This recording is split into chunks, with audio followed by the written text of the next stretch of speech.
It was a typical Friday night when Julia, my wife of 8 years, mentioned she was heading out to a small gathering with some old high school friends. She looked stunning in her favorite dress, with a spark in her eyes that reminded me why I had fallen for her. This wasn't unusual. She had these outings once in a while. So when she kissed me goodbye, saying, "Don't wait up," I just smiled and told her to have fun. I trusted her completely. Why wouldn't I? But that night, as I settled down with a movie and a beer, I started to feel a strange sense of unease. She hadn't posted any updates on social media, something Julia usually did, especially when she dressed up and went out. But tonight, there was nothing. I told myself not to overthink it. She was probably just enjoying herself. I tried to relax, but as the hours crept on, I found myself glancing at the clock. Midnight passed, then 1:00 a.m., and still no word from her. By 2:00 a.m., I gave in to an urge I'd never had before. I opened our phone account and checked her call and text logs. It felt wrong, like I was betraying her privacy, but something in my gut pushed me forward. The name Evan came up repeatedly in her message history. They'd exchanged dozens of messages that night, and as I scrolled through, it became clear that Evan wasn't an old friend. He was someone new, someone she had been texting for weeks, even months. The messages had a casual, flirtatious tone, but one line in particular struck me like a punch to the chest. "Can't wait to see you tonight." My stomach dropped as I realized that this wasn't just an innocent reunion. Julia wasn't out with a group of friends, she was with him. She came back around 4:00 a.m., slipping in quietly, thinking I was asleep. Her hair was slightly messy, and she smelled of wine and something unfamiliar. She looked surprised to see me awake, sitting on the edge of the couch. "You're still up?"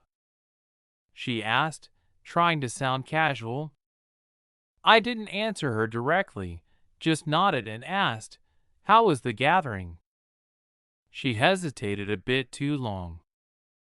"It was fine," she said, her eyes avoiding mine as she kicked off her shoes by the door. I didn't push it. Not yet.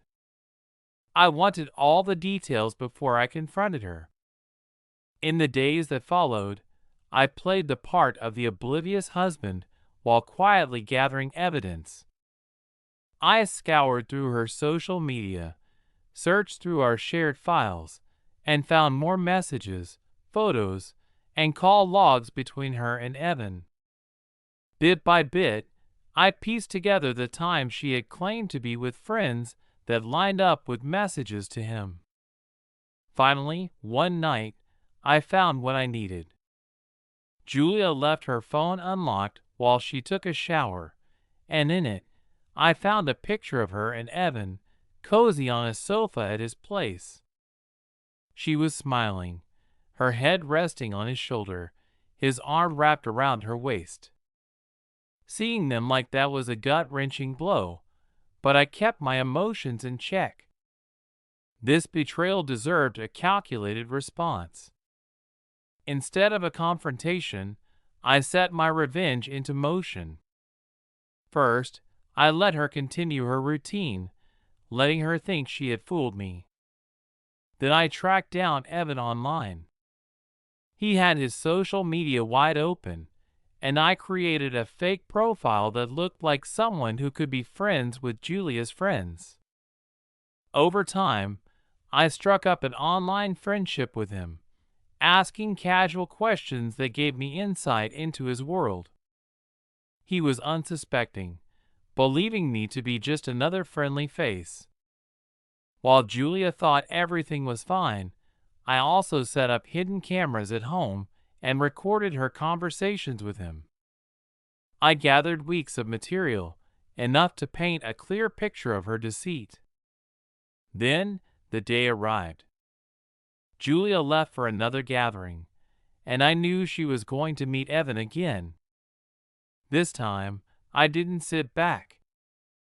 I uploaded the videos and messages I collected, packaging them into a series of posts that outlined the entire story. I posted it anonymously on a popular online forum, framing it as a cautionary tale about infidelity and deceit. By the time Julia returned home, the posts were going viral. Her phone began buzzing constantly with notifications and messages. When she opened her social media, she went pale, seeing her own messages, her photos with Evan, all exposed for the world to see. "What's happening?" she stammered, her face crumbling as she turned to me, her eyes wide and tearful. "Did you do this?" I didn't respond. She knew the answer. Wordlessly, I packed a few of my things and left her standing in that empty silence.